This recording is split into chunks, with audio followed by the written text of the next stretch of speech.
अस्सलाम वालेकुम जी दोस्तों, की हाल है? ठीक हो? अच्छा दोस्तों, दंदाਂ ਦੇ ਉੱਤੇ ਦੋ ਤਿੰਨ ਵੀਡੀਓ ਬਣਾਈਆਂ, ਲੋਕਾਂ ਨੇ ਬਹੁਤ ਪਸੰਦ ਕੀਤਾ। ਲੋਕਾਂ ਨੇ ਮੈਨੂੰ ਮੈਸੇਜ ਕੀਤੇ, ਕਾਲਾਂ ਕੀਤੀਆਂ ਕਿ ਡਾਕਟਰ ਸਾਹਿਬ ਮਾਸ਼ਾਅੱਲਾ ਬੜਾ ਫਾਇਦਾ ਹੋਇਆ ਤੁਹਾਡੀ ਦਵਾਈ ਖਾਣ ਨਾਲ। ਤੇ ਤੁਸੀਂ ਐਵੇਂ ਕਰੋ ਕਿ ਦੰਦਾਂ ਨੂੰ ਠੰਡਾ ਤੱਤਾ ਲੱਗਣ ਦੀ ਵੀ ਇੱਕ ਵੀਡੀਓ ਬਣਾਓ।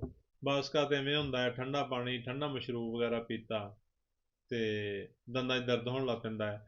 ਜਾਂ ਫਿਰ ਕੁਝ ਲੋਕ ਕਹਿੰਦੇ ਆ ਚਾय ਵਗੈਰਾ ਪੀਣ ਲੱਗਦੇ ਆ ਤੇ ਦੰਦਾਂ 'ਚ ਦਰਦ ਹੋਣ ਲੱਗ ਪੈਂਦਾ ਹੈ। ਤੇ ਤੁਸੀਂ ਇਹਦੇ ਬਾਰੇ ਇੱਕ ਐਸੀ ਜਾਮੇ ਵੀਡੀਓ ਬਣਾਓ ਕਿ ਜਿਹੜੀ ਅਸੀਂ ਇਹਦੇ ਤੋਂ ਫਾਇਦਾ ਉਠਾ ਸਕੀਏ।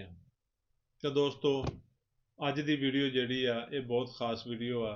ਜਿਨ੍ਹਾਂ ਲੋਕਾਂ ਦੇ ਠੰਡਾ ਵੀ ਲੱਗਦਾ ਹੈ, ਗਰਮ ਵੀ ਲੱਗਦਾ ਹੈ। ਠੰਡਾ ਪਾਣੀ ਪੀਣ ਨਾਲ, ਠੰਡੇ ਮਸ਼ਰੂਬ ਪੀਣ ਨਾਲ, ਕੋਲਡ ਡਰਿੰਕ ਨਾਲ ਦੰਦਾਂ 'ਚ ਦਰਦ ਹੋਣ ਲੱਗ ਪੈਂਦਾ ਹੈ। ਗਰਮ ਚਾਹ ਪੀਣ ਨਾਲ, ਗਰਮ ਖਾਣਾ ਖਾਣ ਨਾਲ ਵੀ ਦਰਦ ਹੋਣ ਲੱਗ ਪੈਂਦਾ ਹੈ।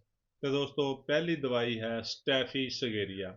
ਜਿਨ੍ਹਾਂ ਲੋਕਾਂ ਦੇ ਦੰਦਾਂ ਦੇ ਵਿੱਚ ਖੋੜਾਂ ਨੇ, ਦੰਦ ਭੁਰਭੁਰੇ ਹੋਏ ਹੋਏ ਨੇ, ਦੰਦ ਟੁੱਟ ਰਹੇ ਨੇ, ਅਗਰ ਉਹਨਾਂ ਲੋਕਾਂ ਦੇ ਦੰਦਾਂ ਦੇ ਵਿੱਚ ਠੰਡਾ ਪਾਣੀ ਪੀਣ ਨਾਲ, ਠੰਡਾ ਮਸ਼ਰੂਬ ਪੀਣ ਨਾਲ ਜਾਂ ਕੋਈ ਵੀ ਠੰਡੀ ਚੀਜ਼ ਖਾਣ ਪੀਣ ਨਾਲ ਦਰਦ ਹੋਣ ਲੱਗ ਪੈਂਦਾ ਹੈ, ਤੇ ਸਟੈਫੀ ਸਗੇਰੀਆ 1 ml ਦੇ ਵਿੱਚ 5 ਕਤਰੇ ਰੋਜ਼ਾਨਾ 10 ਦਿਨ ਤੱਕ ਲੈਂਦੇ ਰਹਿਣ, ਨਾ ਸਿਰਫ ਉਹਨਾਂ ਦੇ ਠੰਡਾ ਲੱਗਣੋਂ ਹਟ ਜਾਏਗਾ, ਬਲਕਿ ਜਿਹੜੇ ਦੰਦ ਭੁਰਭੁਰੇ ਹੋ ਰਹੇ ਨੇ ਉਹ ਵੀ ਬਿਹਤਰ ਹੋ ਜਾਣਗੇ।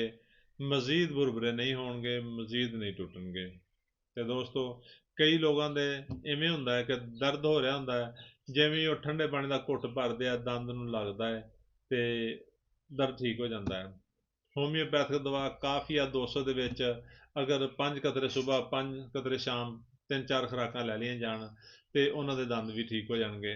ਤੇ ਦੋਸਤੋ, ਅਗਰ ਕਿਸੇ ਮੇਰੇ ਭਾਈ ਦੇ ਦੰਦ ਵੀ ਠੀਕ ਆ, ਉਹਨਾਂ ਦੇ ਵਿੱਚ ਠੰਡਾ ਵੀ ਲੱਗਦਾ ਹੈ, ਗਰਮ ਵੀ ਲੱਗਦਾ ਹੈ, ਉਹ ਕਹਿੰਦੇ ਜੀ ਠੰਡਾ ਪਾਣੀ ਪੀਏ ਤਾਂ ਵੀ ਦਰਦ, ਠੰਡਾ ਮਸ਼ਰੂਬ ਪੀਏ ਤਾਂ ਵੀ ਦਰਦ, ਕੋਈ ਮਿਲਕ ਸ਼ੇਕ ਪੀਏ ਠੰਡਾ ਫਿਰ ਵੀ ਦਰਦ। ਬਲਕਿ ਐਵੇਂ ਹੁੰਦਾ ਘੁੱਟ ਭਰ ਕੇ ਰੱਖ ਦਿੰਦੇ ਆ, ਫਿਰ ਕਾਫੀ ਦੇਰ ਬੈਠੇ ਰਹਿੰਦੇ ਆ ਤਾਂ ਕਿ ਸਕੂਨ ਆਵੇ, ਫਿਰ ਦੁਬਾਰਾ ਪੀਏ। ਜਾਂ ਗਰਮ ਗਰਮ ਚਾय ਪੀਏ ਤੇ ਫਿਰ ਵੀ ਦੰਦਾਂ 'ਚ ਦਰਦ ਹੋਣ ਲੱਗ ਪੈਂਦਾ ਹੈ।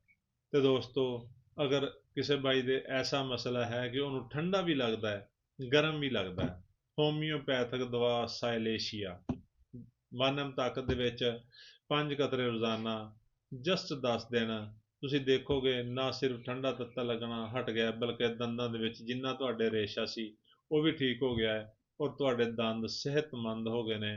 ਤੇ ਦੋਸਤੋ, ਇਹ ਤੁਸੀਂ ਵੀਡੀਓ ਜਿਹੜੀ ਆ ਇਹ ਲਾਈਕ ਵੀ ਕਰੋ, ਸ਼ੇਅਰ ਵੀ ਕਰੋ, ਤਾਂ ਕਿ ਮਜ਼ੀਦ ਲੋਕਾਂ ਤੱਕ ਇਹ ਵੀਡੀਓ ਪਹੁੰਚੇ ਔਰ ਜਿਨ੍ਹਾਂ ਲੋਕਾਂ ਨੂੰ ਦੰਦਾਂ ਦਾ ਪ੍ਰੋਬਲਮ ਆ ਉਹ ਪ੍ਰੋਬਲਮ ਹੱਲ ਹੋ ਸਕੇ। ਸਾਡੇ ਅਕਾਊਂਟ ਨੂੰ ਫਾਲੋ ਕਰੋ ਤਾਂ ਕਿ ਤੁਹਾਡਾ ਔਰ ਸਾਡਾ ਰਾਬਤਾ ਰਵੇ। ਸ਼ੁਕਰੀਆ, ਅੱਲਾ ਹਾਫਿਜ਼।